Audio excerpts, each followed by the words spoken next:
राधे राधे। श्री हरिदास, श्री कुंज बिहारी। कैसे हैं आप सभी लोग? आई होप कान्हा जी की कृपा से आप सभी लोग अच्छे होंगे और स्वस्थ होंगे। माघ मास महत्यम कथा अध्याय 14। मेरुदंड की उत्पत्ति, विभिन्न विभिन्न समुदाय के राजाओं को और 14 मनवंतरों का वर्णन।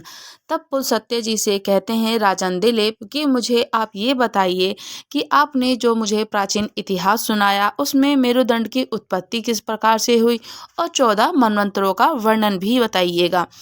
तब भीष्म जी ने पूछा कि ब्राह्मण दिति के पुत्र मेरुदंड की उत्पत्ति किस प्रकार से हुई थी और वह सब देवताओं को कैसे प्रिय हो गए थे और क्यों प्रिय थे। देवता तो दैत्यों के शत्रु होते हैं, फिर उनके साथ मेरुदंड की मैत्री यानी दोस्ती और मित्रता क्यों होकर संभव हुई थी।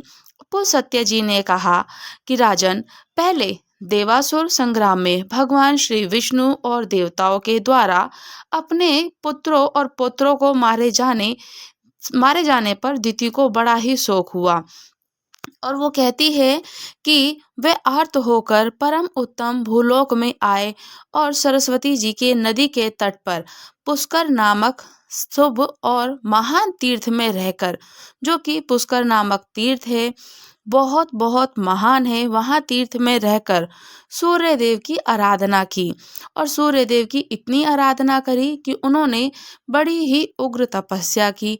दैत्य माता दिति ऋषियों के नियमों का पालन करती और फल खाकर रहती थी, तो वह कृच्छ्रप, चंद्रायन आदि कठोर व्रतों के पालन का तपस्या करती और वह निरंतर उनका व्रतों का पालन करती। जरा और शोक से व्याकुल होकर उन्होंने 100 वर्षों से कुछ अधिक काल तक ही तप किया था। 100 वर्षों से भी ज्यादा उन्होंने तप किया। उसके बाद महर्षि वशिष्ठ और महर्षियों से पूछा कि हे मुनिवर, क्या कोई ऐसा भी व्रत है जो मेरे पुत्र के शोक को नष्ट करने वाला, इहलोक और परलोक में सौभाग्य रूप फल प्रदान करने वाला हो? तो मुझे बताइए कि जिससे मैं अपने पुत्रों का शोक दूर कर सकूं और पुत्रों से, जैसे कि उनके पुत्रों की मृत्यु हो गई थी तो उससे बड़ा ही व्याकुल होती थी, तो मुझे उनके जो पुत्रों का मृत्यु हुई तो उससे मुझे किस प्रकार से शोक दूर कर सकूं। मुझे बताइए कि ऐसा कोई व्रत है क्या? यदि हो तो मुझे बताइए। तब महर्षि वशिष्ठ महर्षियों ने ज्येष्ठ की पूर्णिमा का व्रत बताया। दिति ने उस व्रत का सांगोपांग वर्णन सुनकर और उसका यथावत अनुष्ठान किया। कहा कि जब आप ज्येष्ठ की पूर्णिमा का व्रत करोगे तो उससे आप सांगोपान वर्णन करो और उसका अनुष्ठान करो।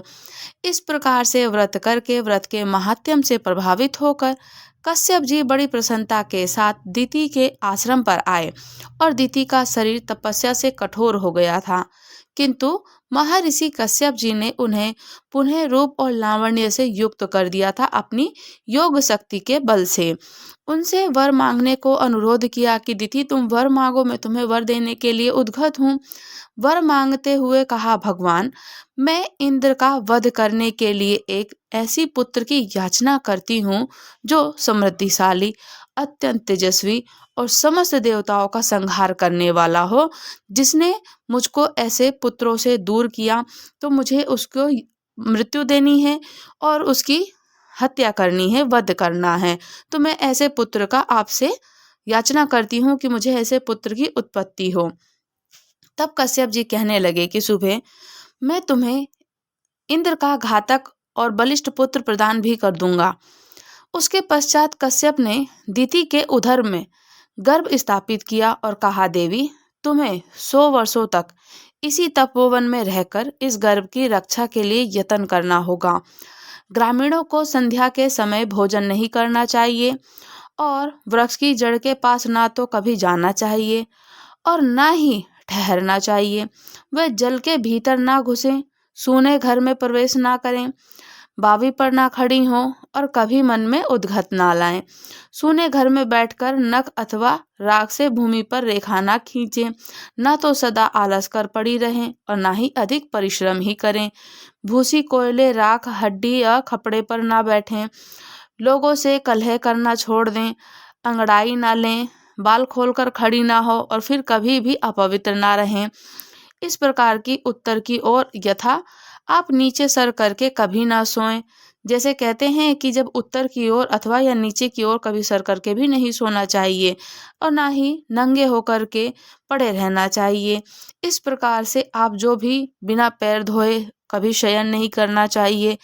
जब भी आप शयन करें तो पैर अवश्य धोएं। अमंगल युक्त वचन मुंह से नहीं निकालने चाहिए। अधिक हंसी मजाक भी नहीं करना चाहिए। गुरुजनों के साथ सदा आदर से बर्ताव करना चाहिए। मांगलिक कार्यों में लगी रहना चाहिए।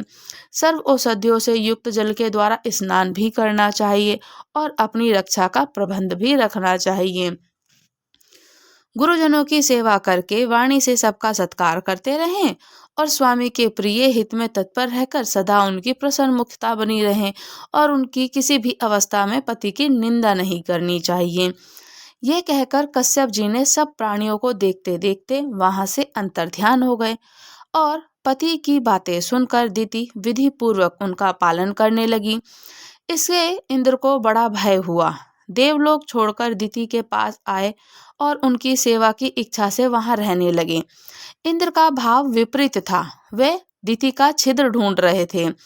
बाहर से तो उनका मुख प्रसन्न था, किंतु भीतर से भय के मारे विकल रहे थे। उनको डर सता रहा था इंद्र को, और वे ऊपर से ऐसा भाव जताते थे कि मानो दिति के कार्य और अभिप्राय को जानते ही ना हो, परंतु वास्तव में तो वह अपना काम बनाना चाहते थे। इंद्र जानते थे कि इनको पुत्र उत्पन्न होगा तो मेरी मृत्यु हो जाएगी, मेरा वध हो जाएगा, तो मुख पर प्रसन्नता रखते हुए उनकी सेवा में लगे रहते।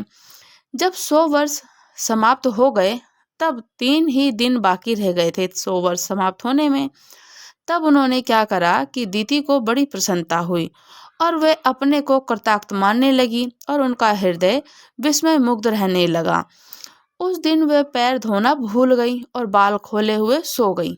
इतना ही नहीं, निद्रा के भार से दबी होने के कारण दिन में उनका सिर कभी नीचे की ओर तो कभी ऊपर की ओर उठता।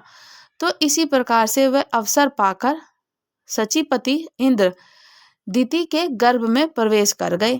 इतना ही हुआ कि वो गर्भ में प्रवेश कर गए। जब बाल खुले थे, नीचे सर हो गया, सो गए, तो इतने में ही इंद्रदेव दिति के गर्भ में प्रवेश कर गए और वे अपने वज्र के द्वारा उन्होंने उस गर्भास्थ बालक के 7 टुकड़े कर दिए।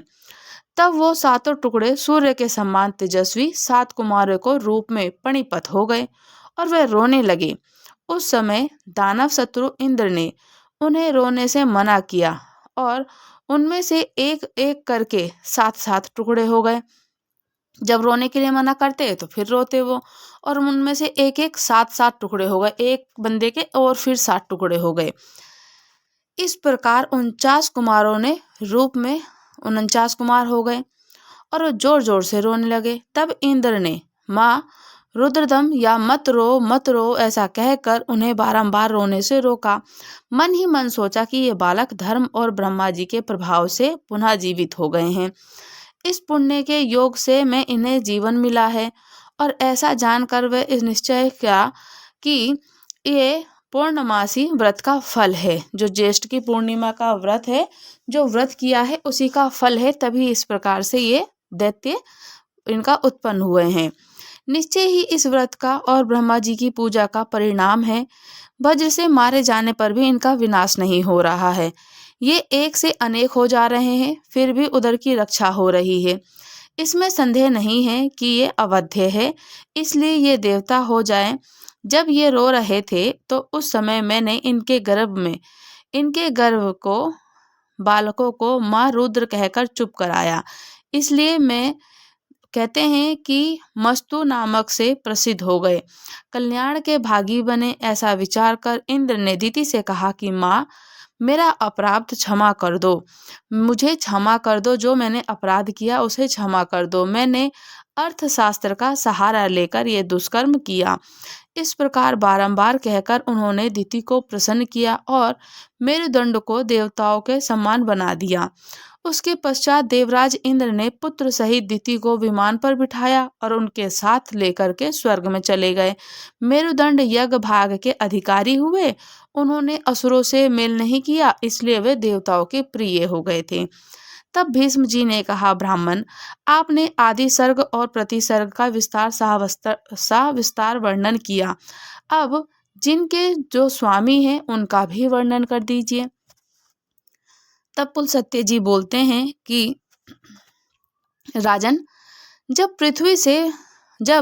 पृथु से पृथ्वी के संपूर्ण राज्य पर अभिषिक्त होकर सबके राजा हुए, उस समय ब्रह्मा जी ने चंद्रमा को अन्न, ब्राह्मण, व्रत, तपस्या अधिपति बना दिया था।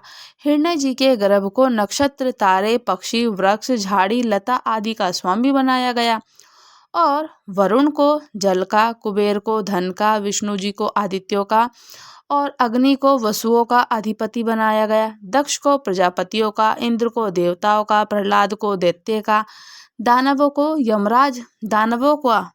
यमराज का, पितरों को शूलपाणी भगवान शंकर को, पिशाच, राक्षस, पशु, भूत, यक्ष, वेताल राजा को, हिमालय को, पर्वतों का, समुद्र को, नदियों का, चित्ररथ को, गंधर्व, विद्याधर, किन्नरों का, भयंकर पराक्रमी वासुकु, नाग, तक्ष को, सर्पों का, गजराज, ऐरावत, दिन को, जो कि गजराज ऐरावत थे, दिनकर, गरुण को, पक्षियों का, उच्च श्रवा को, घोड़े का, हिंसा को, मृगों का, सांड को, गायों का, लक्ष्य यानी पाकड़ को, संपूर्ण वनस्पतियों का अधीश्वर बना दिया गया। इस प्रकार पूर्व काल में ब्रह्मा जी ने इन सभी आधिपत्यों को विभिन्न विभिन्न वर्ग में राजपद अभिषिक्त कर दिया और सबको अपना अपना स्थान दे दिया। कहते हैं कि इस संसार में जो भी जितनी भी सृष्टि है, जितने फल, वृक्ष, पशु, पक्षी, गाय जितने हैं, सबके उनके अधीश्वर हैं, उनके अधिपति हैं और उनको विभिन्न विभिन्न स्थानों पर स्थापित करके आधिपत्य दे दिया उनको और अभिषिक्त कर दिया। कौरव नंदन पहले स्वयंभू मनवंतर में याम नाम से प्रसिद्ध देवता भी थे। महर्षि आदि मुनि ही सप्तऋषि माने जाते थे। अग्निबाहु, विभु, स्वन, ज्योतिष, यतुमान, हव्य, मेधा, मेधातिथि और वसु, ये 10 स्वयंभू मनु के पुत्र थे जिन्होंने अपने वंश का विस्तार किया और ये प्रतिसर्ग सृष्टि करके परम पद को प्राप्त हुए। ये स्वयंभू मनु मनवंतर वर्णन हुआ है कि इसके बाद स्वरोचिष मनवंतर आया।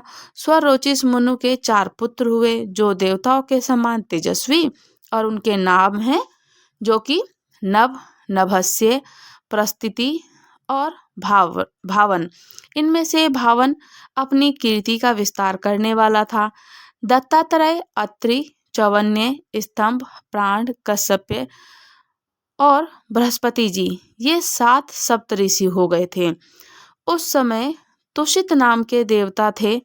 हविंद्र, सुकृत, मूर्ति, आप, ज्योतिरथ, ये वशिष्ठ जी के 5 पुत्र और स्वरोचिष मनवंतरों में प्रजापति थे।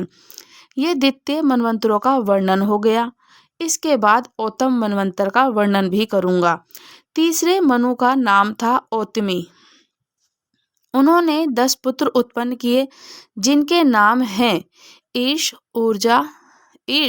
ऊर्ज, तनुज, शुचि, शुक्र, मधु, माधव, नभस्य, नभ तथा सह। ये 10 पुत्र हैं जो कि इनमें से सबसे छोटा था। ये सब के सब उदार और यशस्वी थे। वह उस समय भानु संज्ञ देवता और ऊर्ज नामक सप्तऋषि थे। कोक भिसंडी और कुतुंड, दालभ्य, शंख, प्रवाहित, मित, सम्मति, ये 7 योगवर्धन ऋषि थे। चौथा मनवंतर तामस के नाम से प्रसिद्ध है। उसमें कवि, पृथ्वी यानी कि पृथु, अग्नि, अकीप, कपि, जन्य, धामा, ये 7 मुनि ही सप्तऋषि थे। साध्यगण देवता थे। अल्कमस, तपोधनवा, तपोमूल, तपोधन, तपोराशि, तपस्या और सुतपस्या, परंतप, तपोभागी, तपोयोगी, ये 10 तामस मनु के पुत्र थे जो धर्म सदाचार में तत्पर अपने वंश का विस्तार करने लगे। अब 5वें रेवत मनवंतर का वर्णन भी सुन लो। देवबाहु, सुबाहु, पर्जन्य, सोमप, मुनि, हिरण्यरोमा और ये 7 ऋषि यानी कि 7 रेवत मनवंतर के 7 ऋषि माने गए जो कि भूतरजा, तथा प्राकृतिक मनाने वाले और प्राकृत नाम से देवता थे वरुण, तत्वर्षि, चितिमान, हव्य, कवि, मुक्त, नुरुसुक्त, सतत्व, विमोह, प्रकाश। ये 10 रेवत मनु के पुत्र हुए जो धर्म पराक्रम बल से संपन्न भी थे।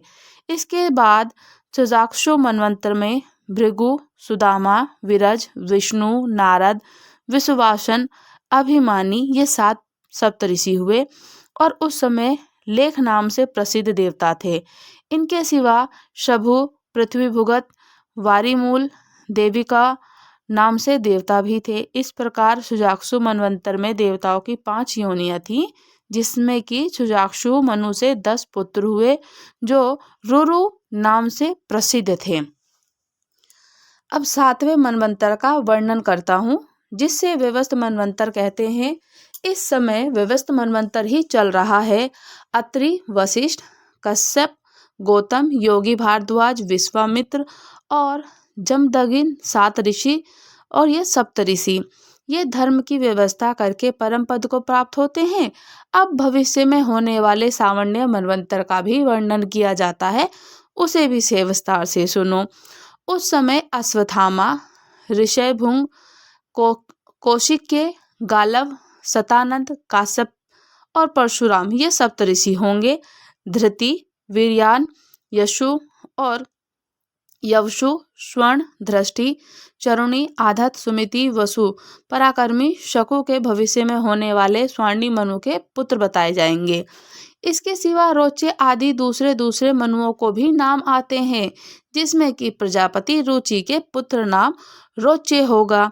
इस प्रकार भूति के पुत्र भोत्ते नाम से मनु कहलाएंगे। इसके पश्चात मेरु स्वाणी नामक से मनु का अधिकार होगा। वे ब्रह्मा के माने गए हैं और मेरु स्वाणी के बाद पुत्र शभु, विधामा और विवेकसेन नामक के मनु हो जाएंगे। तो राजन, इस प्रकार मैंने तुम्हें भूत और भविष्य मनुओं का परिचय दे दिया है और ये 14 मनवंतरों का अधिकार कुल मिलाकर 1000 चतुर्युग रहता है, जो कि अपने अपने मनवंतरों में इस संपूर्ण चराचर जगत को उत्पन्न करने वाला कल्प का संहार होने पर ब्रह्मा जी के साथ मुक्त हो जाते हैं और ये मनु प्रीति 1 सहस्त्र चतुर्युग के बाद नष्ट होते रहते हैं। ब्रह्मा आदि विष्णु जी का साजुष्य प्राप्त भी कर लेते हैं। कहते हैं कि जो भी इतिहास पुराण को सुनने की इच्छा रखता है, सुनाने की इच्छा रखता है और किसी से श्रवण करता है तो उसको अनंत पुण्य फल की प्राप्ति मिलती है। माघ, कार्तिक, वैशाख या कोई भी महीना चल रहा हो, ठाकुर जी की पूजन अर्चन, नाम जप, होम तप, तिल ये सब हवन करने से, उनका नाम लेने से, पूजन करने से हमारे सारे पाप नष्ट होते रहते हैं। कहते हैं कि हम लोग तो देखिए आज की डेट में अब अश्वमेघ यज्ञ के तो करा नहीं सकते, इतनी सामर्थ्य नहीं होती है, इतने बिजी होते हैं, काम कार्य सबके चलते रहते हैं, तो अश्वमेघ यज्ञ की करा नहीं सकते और इतनी सामर्थ्य भी नहीं होती है। चाहे अश्वमेघ यज्ञ तो बहुत दूर की बात है, घर में ऐसे नेचुरल यज्ञ भी नहीं करा पाते हैं। तो उसमें क्या होता है कि अब हमें यज्ञ के तुंड जो अश्वमेघ यज्ञ कराने का फल मिलता है तो वो कैसे मिलेगा, और जो हम तत्क्षण प्राप्त कर लें वो किस प्रकार से मिलेगा। जब हम भगवान जी की पूजन अर्चन करते हैं, उनको धूप दीप नैवेद्य दिखाते हैं, तो उसके बाद धूप दीप नैवेद्य करने के बाद, ठाकुर जी की आरती करने के बाद जब हम कपूर से पूजन करते हैं, ठाकुर जी को कपूर की आरती करते हैं, कपूर को हवन में तिल डालते हैं या कपूर से पूजन आरती करते हैं, तो जो अश्वमेघ यज्ञ के पुण्य फल की प्राप्ति होती है वही हमें तत्क्षण हो जाती है।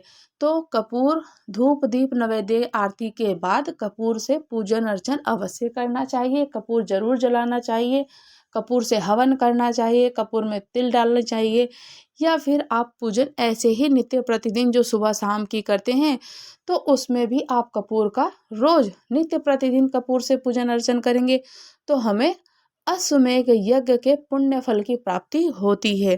और कहते हैं कि पृथ्वी के चरित्र और सूर्यवंश का वर्णन भी सुनना चाहता हूँ। अब आप मुझे ये बताइए, आपने मुझे सविस्तार से सब वर्णन सुना रहे हैं, मैं बड़ा ही प्रसन्न हूँ और मैं आपसे आगे की विस्तार की कथा को श्रवण करना चाहता हूँ, जिससे कि आप प्राणियों में। तब पुलस्त्य जी कहते हैं कि आपने बहुत ही अच्छा उत्तर पूछा है और सूर्यवंश का वर्णन भी सुनो। तब भीष्म जी ने पूछा कि ब्राह्मण, सुना जाता है कि पूर्व काल में बहुत से राजा और पृथ्वी का उपभोग कर चुके हैं, जो कि पूर्व काल के समय की बात है, तो मैं वो भी सुनना चाहता हूँ। पृथ्वी के संबंध में ही राजाओं का पार्थिव या पृथ्वीपति कहते हैं। क्या इस प्रकार की बातें जो हैं पार्थिव या पृथ्वी के पति कहते हैं, तो इस समय भूमि की जो पृथ्वी है संज्ञा क्या है, उसका वर्णन भी सुनाइए मुझे आप। और वह किसके संबंध से हुई है? जो भूमि की जो पृथ्वी संज्ञा है वो किसके संबंध में हुई? भूमि को ये पारिभाषिक संज्ञा किस लिए दी गई है और उसका गौ नाम भी क्यों पड़ा है, ये भी मुझे सविस्तार से वर्णन करिए। मैं सुनने के लिए बहुत प्रसन्नचित और उत्सुक हूँ। तब पुलस्त्य जी ने कहा कि राजन, स्वयंभू मनु वंश के एक अंग नामक प्रजापति थे। उन्होंने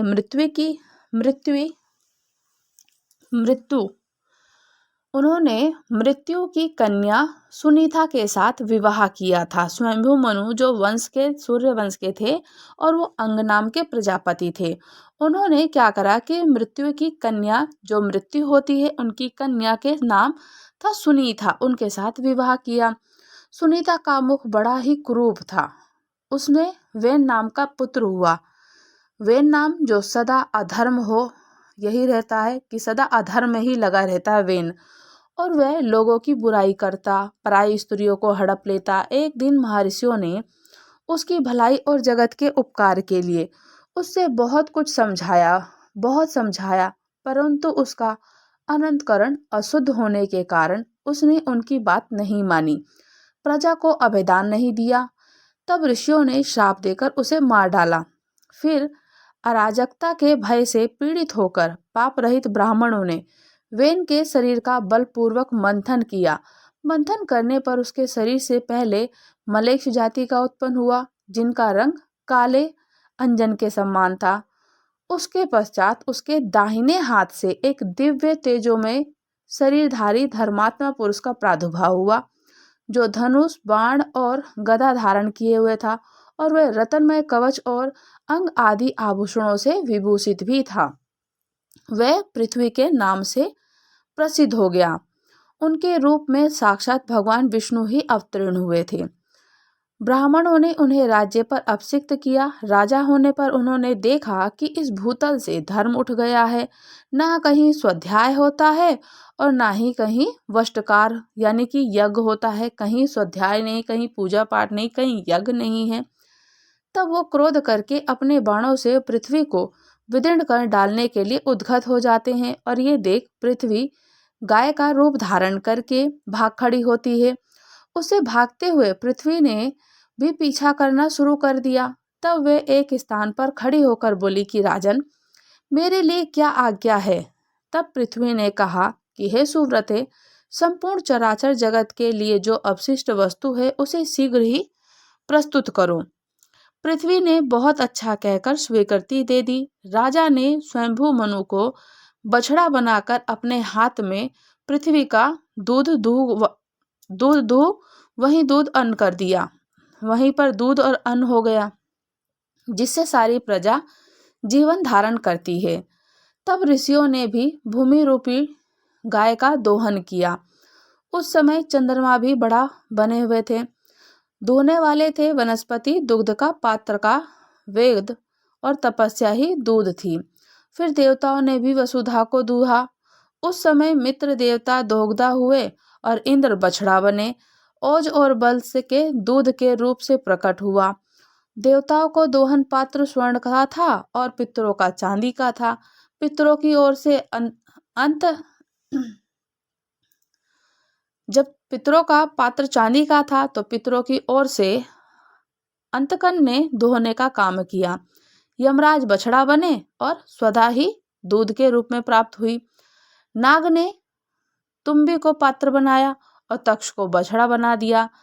धृष्टा पात्र बना और तक्ष को बछड़ा बना करके तब धृष्टा नामक नाग को दोग्धा बनाकर और विश्वरूपी दुग्ध का दोहन करने लगे। असुरों ने लोहे के बर्तन में इस पृथ्वी से माया रूप से दूध को दोहाया। तो उस समय प्रहलाद कुमार विरोचन का बछड़ा बन गए थे।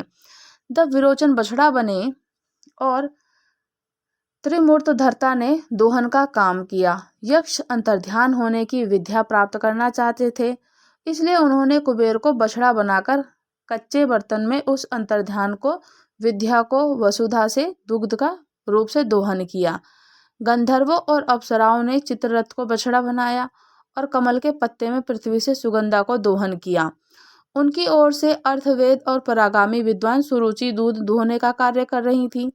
इस प्रकार दूसरे लोगों ने भी अपनी अपनी रुचि के अनुसार पृथ्वी से आयु, धन, सुख का दोहन किया।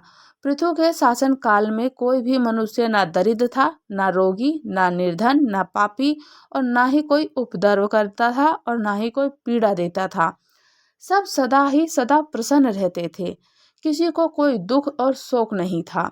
महाबली पृथ्वी ने लोगों के हित की इच्छा से अपने धनुष की नोक से बड़े बड़े पर्वतों को उखाड़कर हटा दिया और पृथ्वी को समतल पृथ्वी के राज में गांव बसाने वाले किले बनाने की आवश्यकता नहीं पड़ती थी। किसी को शास्त्र धारण करने का भी कोई प्रयोजन नहीं था। मनुष्य को विनाश और विस्मय का दुख नहीं देखना पड़ता था। अर्थशास्त्र में किसी का आदर नहीं था। सब लोग धर्म में संलग्न ही रहते थे। इस प्रकार मैंने तुमसे पृथ्वी के दोहन पात्र का वर्णन भी कर दिया। जैसा जैसा दूध दुहा गया वैसे ही वैसे बता दिया। राजा पृथ्वी बड़े विज्ञ थे। जिनकी जैसी संत थी उसी के अनुसार उन्होंने सबको दूध प्रदान भी कर दिया था। और ये प्रसंग यज्ञ और श्राद्ध सभी अवसरों पर सुनाने योग्य होता है, इससे मैंने तुम्हें सुना भी दिया। ये भूमि धर्मात्मा पृथ्वी की कन्या मानी जाती है। इसी से विद्वान पुरुष पृथ्वी कहकर इसकी स्तुति करते हैं। तब भीष्म जी ने कहा कि आप तत्व के ज्ञाता हैं, अब आप मुझे सूर्यवंश और चंद्रवंश का पूरा पूरा सविस्तार वर्णन भी कर दीजिए, मैं सुनना चाहता हूँ। तब पुलस्त्य कहते हैं कि पूर्व काल में कश्यप जी से अदिति के गर्भ से विवसान यानी कि विवसेन नाम का पुत्र हुआ। विवसान के 3 स्त्रियां थी, संज्ञा, रागी और प्रभा। रागी ने रेवत नाम के पुत्र को उत्पन्न किया। प्रभा से प्रभात की उत्पत्ति हुई। संज्ञा से विश्वकर्मा की पुत्री थी। संज्ञा विश्वकर्मा की पुत्री, उसने व्यवस्थ मनु को जन्म दिया। कुछ काल के पश्चात संज्ञा के गर्भ से यम और यमुना 2 जुड़वा संतानें पैदा हुईं। उसके बाद विवस्वान सूर्य के तेजोमय स्वरूप को ना सह सकी। उसने अपने शरीर से अपने ही समान रूप वाली एक नारी को प्रकट कर दिया। उनका नाम छाया था। छाया सामने खड़ी होकर बोली कि देवी मेरे लिए क्या आज्ञा है। संज्ञा ने कहा कि छाया तुम मेरे स्वामी की सेवा करो, साथ ही मेरे बच्चों को भी माता और भांति माता की तरह उनको स्नेह पूर्वक पालन करना और स्नेह देना। तथास्तु कहकर छाया भगवान सूर्य के पास चली गई और वह उनसे अपनी कामना पूर्ण कराना चाहती थी। सूर्य ने भी यह समझकर कि उत्तम व्रत का पालन करने वाली संज्ञा ही है और बड़े आदर के साथ उनकी कामना ही छाया ने सूर्य से स्वर्ण मनु के उत्पन्न कर दिए था। उनका वर्ण भी व्यवस्थ मनु के समान होने के कारण उनका नाम स्वर्ण मनु पड़ गया। उसके पश्चात भगवान भास्कर ने छाया के गर्भ से शनिचर यानी कि शनि नाम के पुत्र को और तप्ती और विशिष्ट नाम की कन्या को जन्म दिया। एक समय महायशस्वी यमराज वैराग्य के कारण पुष्कर तीर्थ में गए और वहां फल, फेन और वायु का आहार करते हुए कठोर तपस्या करने लगे। उन्होंने 100 वर्षों तक तपस्या के द्वारा ब्रह्मा जी की आराधना की। उनके रूप के प्रभाव से देवेश्वर ब्रह्मा जी संतुष्ट हो गए। तब यमराज ने उनसे लोकपाल का पद, अक्षय पितृलोक का राज्य, धर्मय और जगत की देखरेख का अधिकार मांगा। इस प्रकार उन्होंने ब्रह्मा जी से लोकपाल पदवी प्राप्त करी और साथ ही पितृलोक का राज्य और धर्माधर्म के निर्णय का अधिकार भी मिल गया था। तब छाया के पुत्र शनिचर के तप से प्रभाव के ग्रहों के समानता को प्राप्त हो गए। यमुना तप्ती दोनों सूर्य कन्याओं की नदी हो गई और ये विशिष्ट का स्वरूप बड़ा भयंकर था। वे काल रूप से स्थित हुई। व्यवस्थ मनु के 10 महाबली पुत्र हुए। इनमें से सब के सब जो नाम है, ज्येष्ठ सब में बड़ा है जो इल। शेष पुत्रों के नाम है इवाक्षु। तब इनमें से इनके बड़े पुत्र का नाम है इल और जो कि सारे पुत्र हैं इवाक्षु, कुशनाभ, अरिष्टि, दृष्ट, नरिसितन, करुष, महाबली, शयार्ती, प्रशर्त, नभाग, ये सब दिव्य मनुष्य थे। राजा मनु अपने ज्येष्ठ और धर्मात्मा पुत्र इल को राज्य पर अभिषिक्त करके स्वयं पुष्कर जी के तपोवन में तपस्या करने के लिए चले गए। उसके पश्चात उन्होंने तपस्या को सफल करने के लिए वरदाता ब्रह्मा जी आए और बोले कि तुम्हारा कल्याण हो, तुम अपनी इच्छा के अनुसार मुझसे वर मांगो।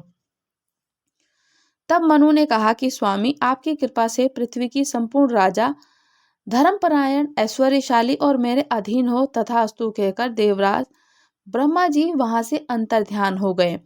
मनु अपनी राजधानी में आकर पूर्वत रहने लगे। इसके बाद राजा इल अर्थ सिद्धि के लिए भूमंडल पर विचरने लगे। वे संपूर्ण द्वीपों में घूम घूम कर वहां के राजाओं को अपने वश में करते। एक दिन प्रतापी इल रथ में बैठकर भगवान शंकर जी के महान उपवन में गए, जो कल्प वृक्ष की लताओं से व्याप्त और श्रवण के नाम से प्रसिद्ध था। उसमें देवादिदेव चंद्र धैर्य शेखर यानी कि चंद्रधार्य चंद्र को धारण कर रखा था, भगवान शिव पार्वती जी के साथ क्रीड़ा कर रहे थे।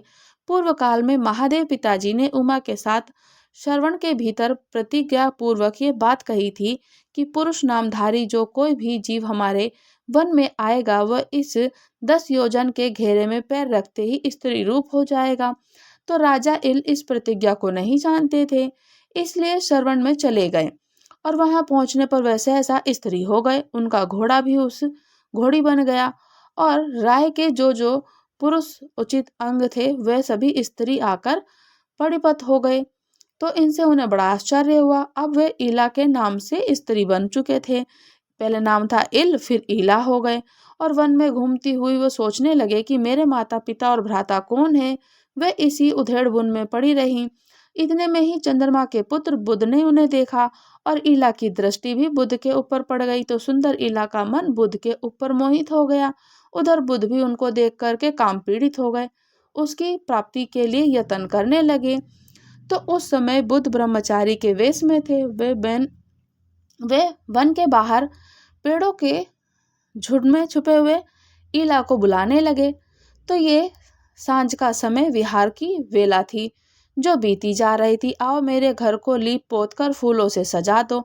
इला बोली, तपोधन में ये सब कुछ भूल गई हूँ। बताओ मैं कौन हूँ, तुम कौन हो, मेरे स्वामी कौन है और मेरा कुल का परिचय क्या है। बुध ने कहा, सुंदरी तुम इला हो, मैं तुम्हें चाहने वाला बुध हूँ और मैं विद्या का तेजस्वी कुल में मेरा जन्म हुआ है और मेरे पिता ब्राह्मण के राजा चंद्रमा है। तब बुध की ये बातें सुनकर इला ने उनके घर में प्रवेश किया। वह सब प्रकार के भोगों को संपन्न था और वह वैभव से इंद्र भवन को मात खा रहा था। तो वहां रहकर इला बहुत समय तक बुध के साथ वन में रमण करती रही। उधर इला के भाई इवाक्षु और मनु कुमार अपने राजा की खोज करके श्रवण के निकट आ पहुंचे। उन्होंने अनेक प्रकार की देखा कि महादेव जी का सत्वन किया। तब वे दोनों प्रकट होकर बोले, राजकुमार, मेरी ये प्रतिज्ञा तो टल नहीं सकती, किंतु इस समय एक उपाय हो सकता है कि इवाक्षु अश्वमेघ यज्ञ करें और उसका फल हम दोनों को अर्पण कर दें। ऐसा करने से वीरवर इस रूप से इस वन से परिपात हो जाएंगे और चले जाएंगे। इसमें तनिक भी संदेह की कोई बात ही नहीं है। बहुत अच्छा कहकर कि वह कुमार सभी लोग लौट गए और इवाक्षु ने अश्वमेघ यज्ञ किया। इसमें इला अपने द्वारा से उसी इल के रूप में आ गई और वे 1 महीने में पुरुष और 1 महीने में स्त्री के रूप में रहने लगी। बुध के भवन में स्त्री रूप से रहते और इल ने गर्भ धारण कर लिया। तो उस गर्भ से उन्होंने अनेक गुणों से युक्त पुत्र को जन्म दिया। उस पुत्र को उत्पन्न करके बुध स्वर्गलोक को चले गए। वह प्रदेश इल के नाम पर इलावर्त प्रदेश हो गया और उसी के साथ साथ इला अपने पति रूप से और पुरुष रूप में फिर से आ गई थी। तो माघ मास का महात्म्य अध्याय 14 समाप्त हुआ। राधे राधे। श्री हरिदास, श्री कुंज बिहारी। अगर आप लोग हमारे चैनल पर नए हैं तो चैनल को लाइक शेयर सब्सक्राइब करना बिल्कुल ना भूलें और मुझे कमेंट्स करके ज़रूर बताइएगा कि आपको कथा कैसी लगी और आप क्या माघ मास का स्नान कर रहे हैं। माघ मास में तिल का सेवन करना, तिल को अर्पण करना